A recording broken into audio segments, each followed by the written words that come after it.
Welcome to the HEARTset Leadership Podcast. My name is Lisa Virtue. In today's episode, I sit down with Dan Rochon, a real estate entrepreneur and author with a compelling story of transformation and heart-set-driven leadership.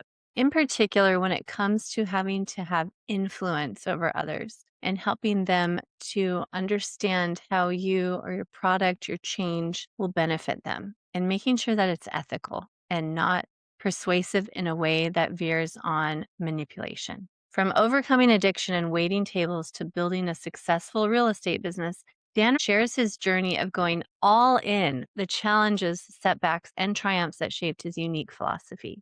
Together, Dan and I dive deep into that ethical influence, self-awareness as a leader, and the science behind persuasive leadership. You'll learn about practical frameworks for personal and team growth, including the power of self-influence, the importance of authentic connection, and actionable steps leaders can take today to build trust, clarity, and impact on your organization. So, whether you're leading a team, building a business, or searching for ways to align your heart and logic at work, this episode offers powerful insights and some practical hacks. Yes, we love a good hack around here to help you show up as your best self and lead with purpose. Don't miss this conversation packed with wisdom, humor, and resources you can use right away. Enjoy. This is the HEARTset Leadership Podcast. We're here on the beat of modern leadership to help you crush your goals without crushing your soul or your teams.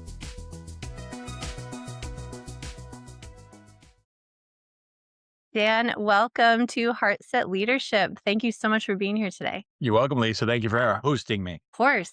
Well, let's start with telling the audience a little bit about you and how you came to do the great work that you do now. My name is Dan Rochon.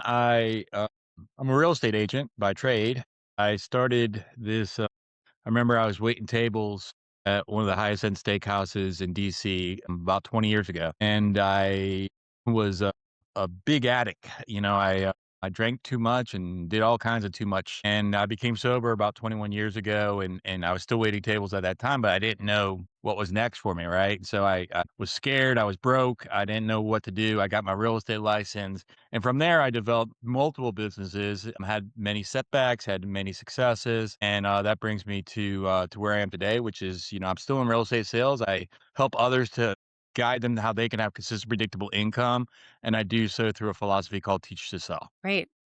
The amount of stories you have, I know we won't be able to dig into all of them today, but I can't wait to get started with some storytelling. This journey that you had, I hear so often entrepreneurs, we tend to be a little bit of a different breed in some ways, right? Or we went through a lot of hardship. We're okay with risk and jumping forward. Do you see that as your journey with the addiction and getting sober? Is that kind of a pattern for you too? Well, I would say with the addiction, the way that shows up in the business world and even my personal, you look at like what are the assets that we have? We have our spirituality, we have our health, our fitness, there's so many different boxes, right? But the common theme for me within any of those boxes is that I'm all in. So, whether if it's all in that I'm going to have, I haven't done this in 21 years, but 12 beers and 2 bottles of wine on a daily basis, or all in to say, I'm never going to give up and I'm going to understand that any setback's a learning opportunity and any success is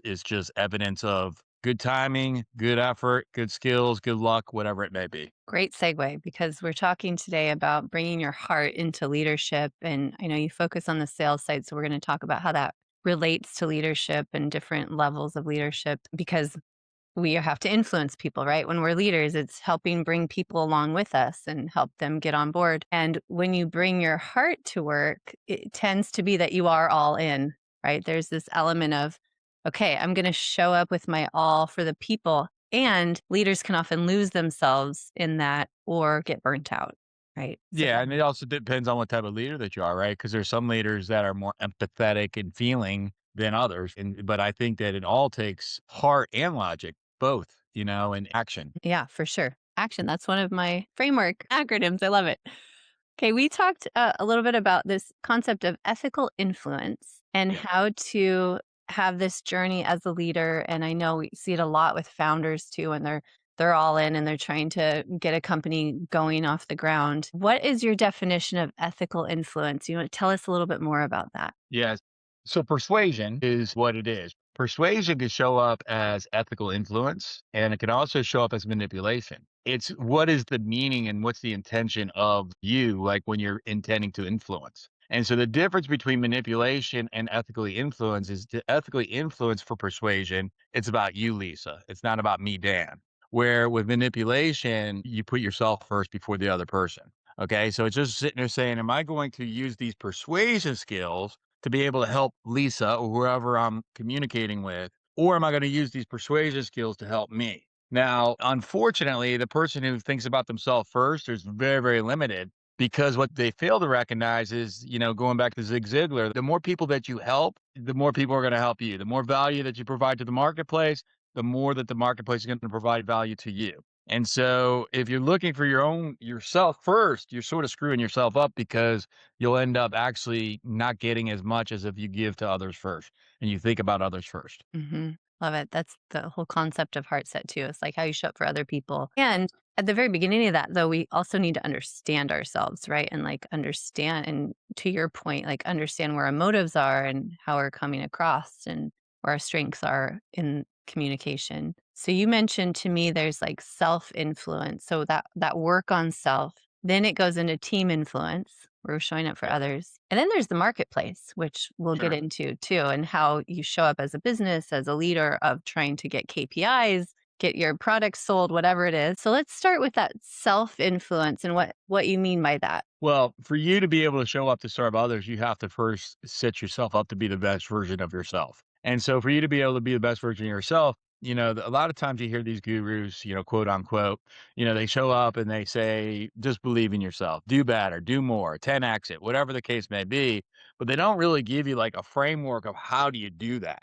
Okay. And so in my book, Teach to Sell, I give you here is how to do that. And I'll give you, I don't have time to really dive into it deeply, but I can just sort of brushstroke over top of it. When you're looking at yourself, it's understanding like how do you process information, right? So for example, Teach to Sell is embedded with neural linguistic programming, hypnotic techniques, psychology. And so when you understand that, you say, okay, well, if I can understand myself and others first, then how do we perceive the world? And so if you understand, there's a framework called the self-coaching model. And in the self-coaching model, it's the circumstance. You're going to perceive that through your senses of something that's happening. And then you're going to assign meaning to it. And then once you assign meaning to it, then you're going to have a thought. And then that thought's going to lead to a feeling. The feeling is going to lead to an action. The action is going to lead to a result. And the result's going to feed back into the circumstance.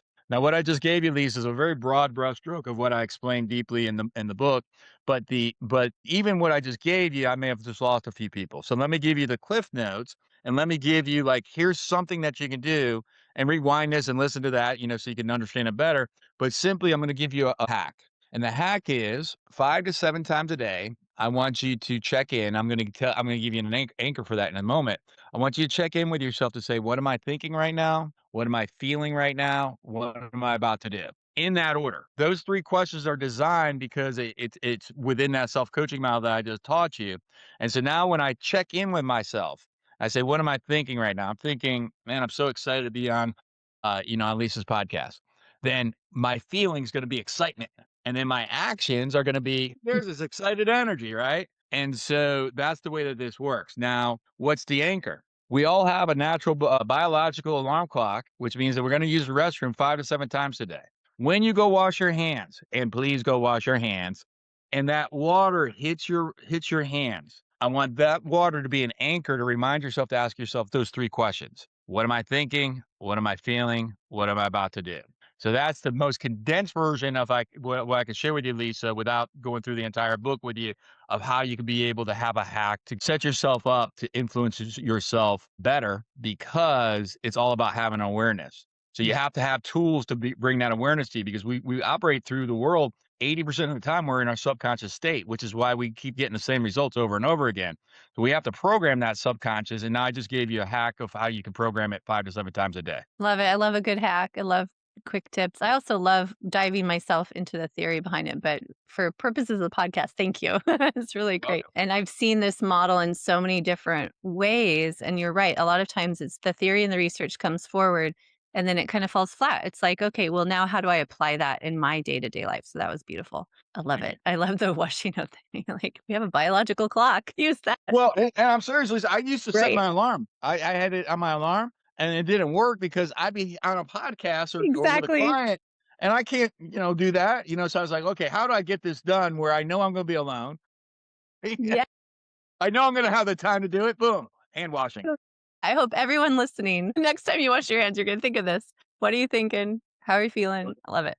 Okay, so Email. this self-influence, of course, the awareness is key, and then it's making movements to really, and the neuroscience tells us we can, shift our neural pathways to create new behavior, new reactions, squelch some of those triggers we might be having, whatever it is we're working on. And then it comes to, okay, we're very self-aware, and now we have a team that we need to influence in some Yeah. way. So let's talk about that. Okay, so because we're gonna talk about the team, and then we're gonna talk about the marketplace. And so what I'm gonna teach you is I'm gonna teach you how to accommodate both. And to be able to accommodate the marketplace, it's to teach your team to be able to do what I'm about to teach you. Okay, so all right, so with your team, with anybody, with your spouse, with your partner, with your child, with your best friend, this is where the ethical influence comes in, right? Here is the actual step by step of how do you ethically influence. And so in Teach to Sell, I outline a model called the CPI communication model. CPI stands for consistent and predictable income. The CPI communication model has three parts to it. Part number one is to be in rapport. I'm going to talk more about that here in a moment. Part two is to ask adept questions. And then part three is to actively listen. And so when you understand that, you say, well, first of all, what is rapport? Rapport is a connection. What's a connection of? It's a connection of energy. According to Pierre Teilhard de Chardin, I researched this going back in the early 1900s. He was a French philosopher and a priest. It was the first that I could find documented where he teaches us that we are spiritual beings manifested in this human condition. Now, if I just challenged anybody listening to this, I want to respect you very much. Don't get attached to what I just said because I find that around 8 to 10% of the population does not align with what I just said, and that's fine. For the 90% aligned with it's great, and even the rest, just take it and take what's good for you and leave the rest. So we're spiritual beings in this human manifestation. So that when that spiritualness, when those energy between you and I, for example, Lisa, when we connect our energies, then we're in a deep level of rapport. You have to do that first. Now that you're in a deep level of rapport, so number one is to be in rapport. Number two is to ask adept questions. What is an adept question? Adept question is simply a deep diving question.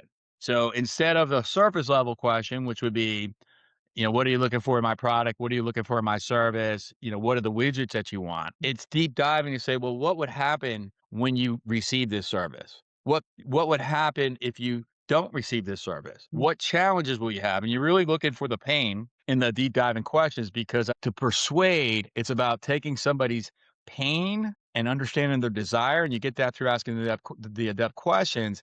And then you're the bridge between their pain and their desire to be able to either through your service or your product or your company service or product. So number one is to be in rapport. Number two is to ask in-depth questions. And number three is then to actively listen. And what you're actively listening to and for is the energy that are back in step one. And you're paying attention to the energy of the other person. Because a lot of times, I was on an appointment earlier today. I was on an appointment and I'm talking to the lady. I just looked across from her and she's saying yes, yes, yes, yes, yes, but she was scared. If I would have went for the close at that time, it would not have happened. So instead, her name's Morel, an interesting name. So I said to her, I said, Morel, I said, you're saying you don't have any questions, and I get that.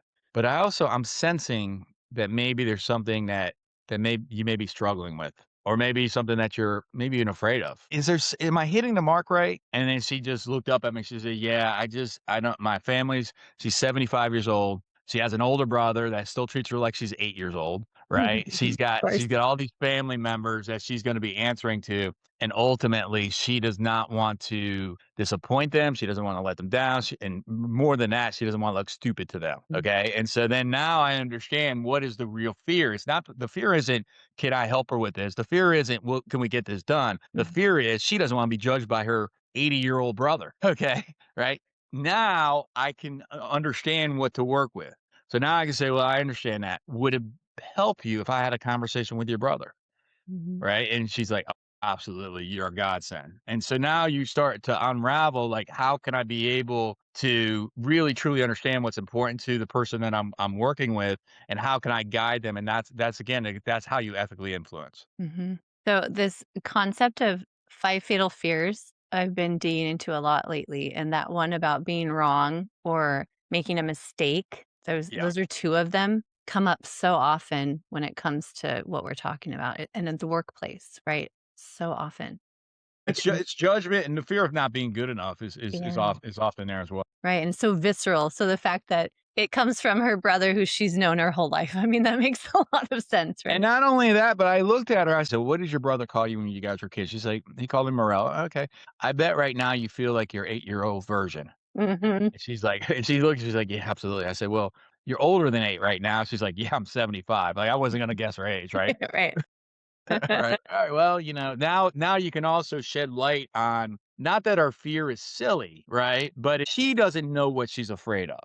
Right. Okay, right? And so now I can help her discover what she's really afraid of, and she's got all these smoke screens like, "I think this may go wrong in the transaction, I think this may go wrong in the transaction," etcetera, and none of that is valid, or I mean, it's anything can be valid, but none of that is really the true concern, and so if I'm addressing all the things that go wrong with the transaction, but really she's worried about being judged by her brother, I'm just sort of Mhm. spinning wheels at that point. Yeah, this is that, like we were saying earlier, the heart and logic, right? So there's Yeah. often and then your soul that you bring to it, which has so many layers and complexity because of how we were raised and our experiences through life. So yeah, this idea of like you can logically try to convince or influence someone, and there's going to be so much going on underneath the waterline that, to your point, if you can figure out how to bring that conversation up, build that trust with someone to share that. And it's really about paying attention to their energy, right? So it's like being rapport with them, ask them adept questions, but then it's paying attention to the energy because the words are not always going to give you the information, but the energy always will. But you only when you pay attention. Yes, so true.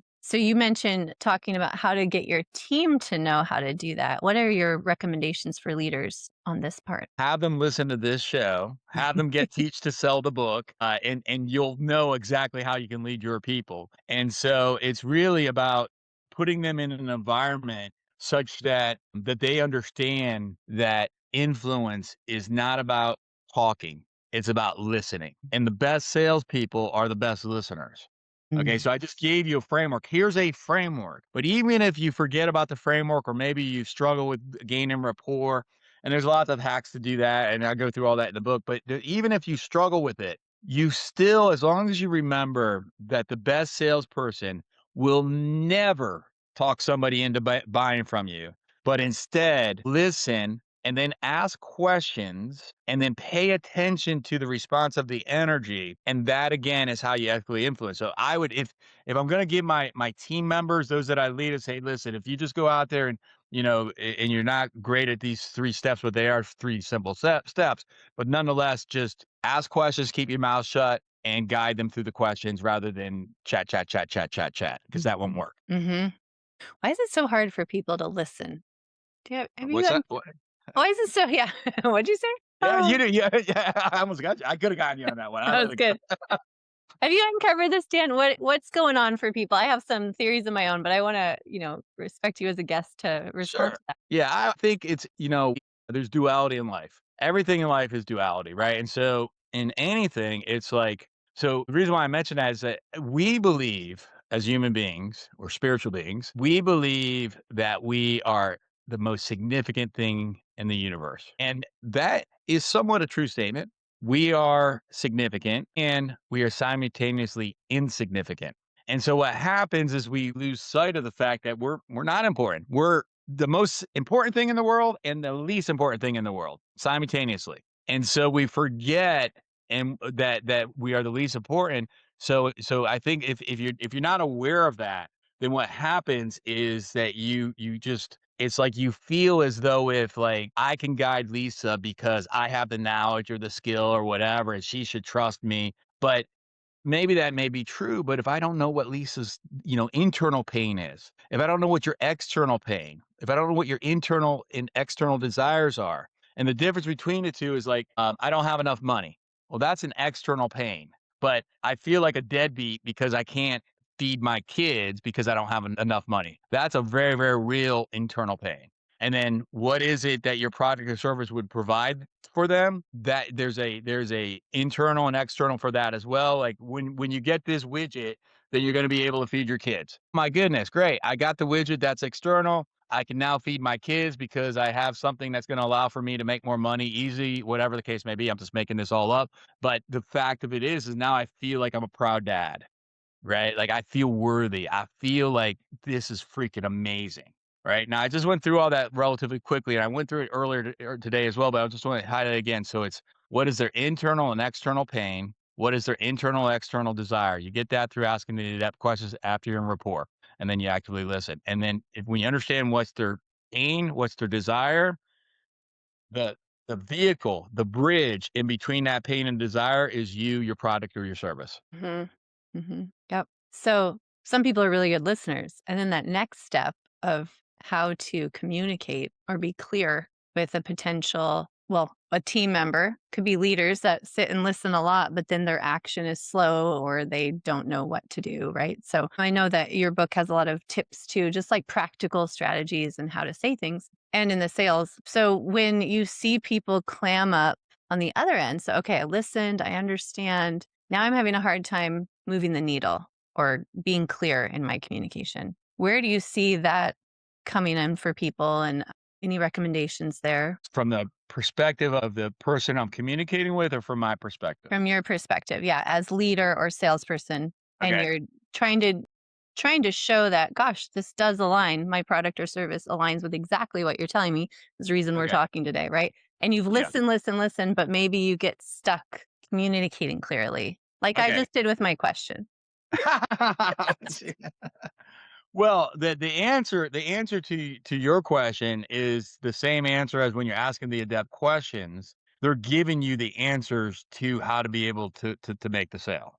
Mm. Okay, right? Like they're giving you the answers. Like the Morel who I was with earlier today, as I'm going through this process with her, she's giving me the answers. When I'm able to make sure that her brother feels comfortable, and there were some other family members as well. I just mentioned one of the family members. But when I'm able to make sure that her brother feels important and heard and confident and comfortable, and the other family members, that in this case is the sticking point. But I only get to understand that sticking point by doing what we've already discussed. So now that doesn't mean that I'm going to make every single sale, because there could just be that for whatever reason, timing is off. They don't have the money, whatever the case may be, right? There may be something that, so this is the difference between an objection and a circumstance. Okay. So a circumstance is something that's not going to change. Like I'm going to make this, I'm going to go on a world vacation when my daughter graduates from high school. That would be a circumstance. Well, how long until your daughter graduates high school? 4 years. And so if you're the vacation person, now I can maybe able to try to talk you into, well, you should do it now, whatever, whatever. Right. But that's really not in anybody's best interest. Again, that goes into the difference between manipulation and ethical influence. So that would be an example of a circumstance. An example of an objection would be, I got to ask my wife. I got to ask my partner, whatever the case may be. Right. Now you're starting to be able to guide them, right? Because you're paying attention to the difference between the two. Okay, but ultimately, the key ingredient to this is you owe it as a business owner, a salesperson, or a business leader to be able to be consistently looking for new business. Because if I'm in that situation where, okay, I can sell you a vacation, a world vacation 4 years from now, well, I'm going to keep in touch with you. I'll call you 12 times over the next 4 years, every 90 days. Or I'll send you a text, or I'll have AI send you a text, right? Then, as we get closer to that 4 year mark, I'll be a little bit more proactive. But the reality of it is that my job is to then go find somebody else that wants to use my services today. And when I have an abundance of prospective clients, it allows me to have the energy where I'm not even it doesn't even occur to me that I should try to close somebody that clearly has a circumstance that makes it that it's not like right now is not the appropriate time. But the only way I can feel comfortable and confident for myself to do that is I got another 12 people to talk to today. Because yesterday I did my job by either marketing or prospecting or networking or however I'm going to get my business. That the difference between circumstance and objection. It's great. So when it comes to going to marketplace, so now we're at this place where we're in the conversations, we're leading a team, we're giving them resources and development, giving them your book. listening to this podcast, those kinds of things. Maybe it's a coach, who knows, whatever they're needing. And we're helping them discover what their needs are because it's about them, not us. Now we're going to marketplace. And I talk to a lot of, startup founders in the Bay Area and people that are trying to launch their own business or they're coaching or consulting or they're trying to reinvent their organization development. I do that work too. So when people are in this place, and I hear a lot from founders where they've tried to hire salespeople and they're like, "Oh, we don't even know what our product market fit is. So it's really hard to have someone else go out there and have these relationships and talk about it. And we need the passion behind it." Marketplace influence can be daunting for a lot of people. So I'd love to hear your thoughts on how to begin maybe and how to elevate your team when you're going to market. Yeah, I think it really depends on the size of your company, the product, and the service. And so, because the answer to that's going to be different for a solopreneur than it would be for a founder that's raising capital to be able to launch, with infrastructure, people, systems. But the bottom line of it is, Lisa, is that no matter what you do, you've got to find business. It's about understanding like what's the first domino. And I'll give you an example. One of my businesses is real estate sales. I have multiple businesses. And I was talking to my director of operations earlier today. I said, listen, there's two things I want you to do.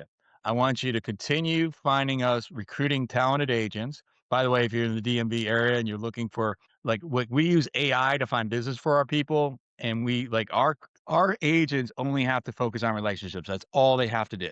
Everything else is done for them, right? So I was telling Leslie earlier today, I was like, "There's continue recruiting agents, continue recruiting inside sales agents, and we already have the client care and the AI Mhm. infrastructure there." So understanding that for us to continue to grow this company, there's only one key ingredient: go find me more agents that we can serve those agents, so that then those agents can serve the marketplace. Okay, so it really depends on, like you're asking, like how to influence the marketplace. It depends on how, what your infrastructure is and how large it is. But ultimately, it's about asking yourself. There's a great book called the One Thing by Gary Keller and Jay Papasan, and in that book, they ask the defining question, which is, "What's the one thing I could do such that by doing it, everything else becomes either easier or unnecessary?" And so it's about asking that question over and over and over again, because it's not necessarily influence the entire marketplace. That's a grand scale of things. You got to refine that. You got to get granular on that. Say, well, what's the one thing that when I do it in my business, it's the one thing is having 3 appointments tomorrow with somebody that would potentially be, somebody to join my company, one of my companies, right? Like that's it. I do that. Everything else behind that becomes easier, and now we can be able to infiltrate the marketplace because we have the people, we have the resources, we have the infrastructure. Okay, so I would say that that's probably the best way to sort of ingrain yourself to the marketplace, is understanding what's the first domino in your business and freaking hammer on that like nobody's business. Then you hammer the second domino. And in business, those two dominoes are going to be: number one, where do I find customers and clients? Number two, where do I find talented people so that they can then go find customers and clients? Okay. And then on top of that, it would be to train those people so they can reach their goals, lead those people so they know how to think so they can reach their goals, and then motivate those people so they can reach their goals. It's about serving your people so then they can serve the marketplace. Yeah, it changes so much, doesn't it? When you start scaling, it's about you've got to Absolutely. Yeah. help And others, some help people you. are starting. I mean, if you're raising capital, you may start at a point that a solopreneur will never get to in their business. If you got $1 million in capital or 10 million or whatever it is that you've raised, and like you just may have a starting point that the one person, the one woman or one man show will never get to.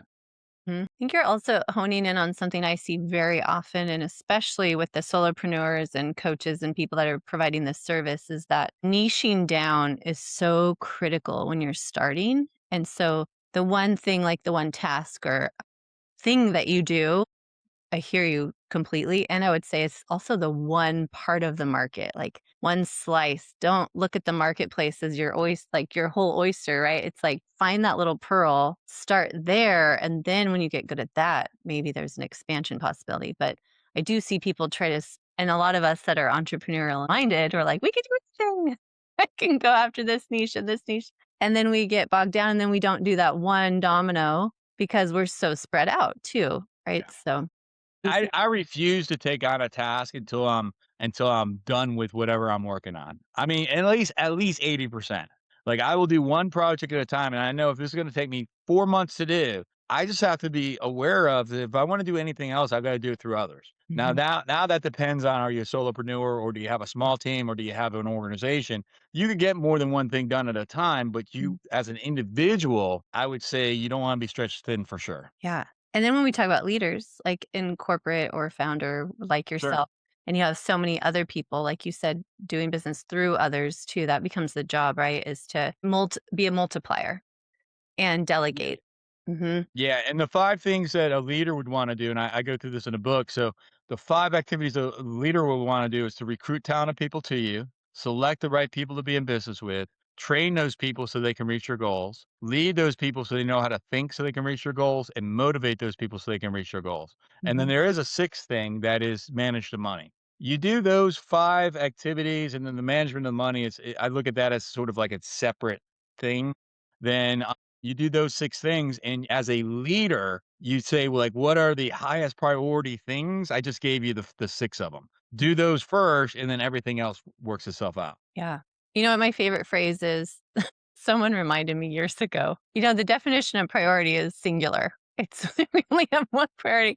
And I think I bring this up often when I'm talking to leaders and with people like you for leaders to give them tips and reminders. One is that when you have a team under you and you start saying priorities and then you start throwing a bunch of actions at them or responsibilities, requirements, whatever, expectations, now all of a sudden they get bogged down and confused. And what do people do? They end up picking one priority for themselves in their day. So if you're not clear about what that main priority is as a leader, you could have a lot of people running in different directions, right? Yeah, and it is your responsibility as a leader to tell them, for example, I've got inside sales agents. Your job today is to book me 2 appointments. I've got client care managers. Your job today is to have a conversation with every single one of our clients and make sure that twice a week I have a conversation with every one of our clients so that we get 85% of our clients give us a 5-star review and 15% of our clients give us no review, and we only get 5-star reviews. Mhm. Right? Now, there was more than one in that, but it was simple enough that that person right there could say, "Okay,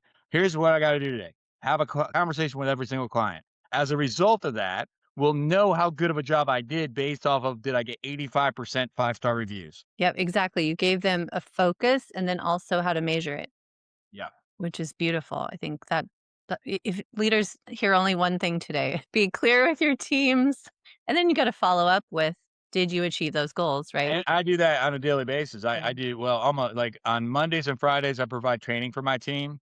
I do that personally. That's 30 minutes. And then Tuesday, Wednesdays, Thursdays, we do accountability. And the accountability is like, what is your most important thing? And where are we with that today? And it's not punitive. When you get the wrong team, they show up like they feel like they're being judged. But when you get the right team, they use that data to start saying, oh, goodness, I was supposed to sell 3 widgets yesterday and I sold 0. Now, what's the opportunity? Like, how can I get from 0 to 3? And then maybe as a coach, as a leader, you're going to help them with that. But when you have the right people, they start self-selecting and finding their own solutions. And when you highlight, and when you have the wrong people, they feel judged and they hide and they don't want that sort of accountability. And that's really just you as a leader. So, do you want an accountable team, or do you want a team that's just going to do whatever they're going to do? And what you said earlier in the conversation is making me think of this right now too. That energetic alignment needs to be there as well when you're hiring people. Being able to Absolutely. really think this person's going to understand the clear expectations I'm giving them and they're bought in, right? They're passionate about it and they're going to be on board. Yeah, beautiful. Dan, thank you so much for all your tips today and the great conversation. I love your energy. Speaking of energy, I think it's great. I can tell you're excited. Tell people how they can find your book and reach out to you and get connected. Yeah.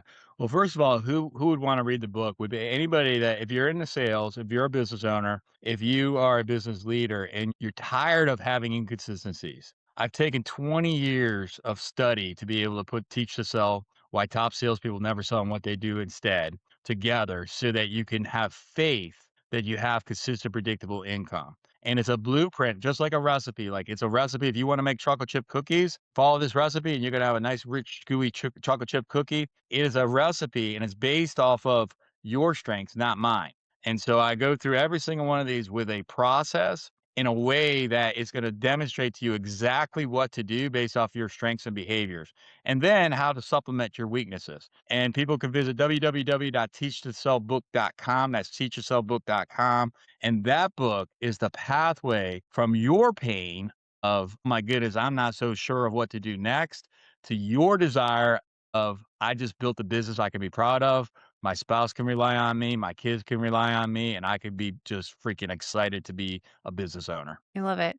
By the way, you mentioned, and I've heard this with other sales professionals as well recently, using AI to free up our team members so they can build those relationships and have the human connection more. Please keep it up. So much fear about AI, but that I believe is where it adds the most value in all, not just salespeople, but all of our team members, right? I know we're done on time, but just one last comment on that is when you recognize, first of all, we can't do anything about the circumstance. Mm. Okay. What we do like about that happening, it's how we respond to it is what we can do.